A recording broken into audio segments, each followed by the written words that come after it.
si Abram ay naglakbay na pahilaga patungong Negeb. Panata 13. Mula sa Ehipto, si Abram ay naglakbay na pahilaga patungong Negeb. Kasama ang kanyang asawa at ang pamangkin niyang si Lot. Dala ang lahat niyang ari-arian. Mayaman na noon si Abram. Marami na siyang mga tupa, kambing at baka. Marami na rin siyang naipong ginto at pilak. Mula sa Negeb, unti-unti siyang naglakbay pabalik sa dati niyang pinagkampuhan sa pagitan ng Bethel at Ai. Pumunta siya sa dating pinagtayuan niya ng altar at doon sumamba kay Yahweh. Si Lot, nakasakasama ni Abram, ay marami na ring tupa, kambing at baka. Mayroon na rin siyang sariling pamilya at mga tauhan. Dahil napakarami na ng kanilang mga hayop, hindi na sapat ang pastulan para sa mga kawan ni na Abram at Lot. Kaya't madalas nag-aaway ang mga pastol nila. Nang panahon ding yon, ang mga Kananeo at Pereseo ay naninirahan pa sa lugar na iyon. Kinausap ni Abram si Lot, "Hindi tayo dapat mag-away at ang mga tauhan natin sapagkat magkamag-anak tayo. Mabuti pa'y maghiwalay tayo. Mamili ka. Kung gusto mo sa kaliwa, sa kanan ako.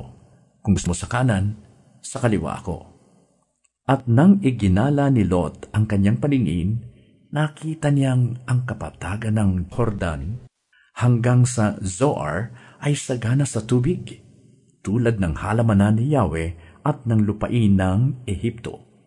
Nangyari ito noong hindi pa natutupok ang Sodoma at Gomora.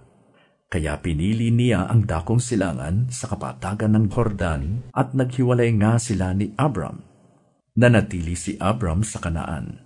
Samantala, si Lot ay nanirahan naman sa mga lunsod sa kapatagan na malapit sa Sodoma.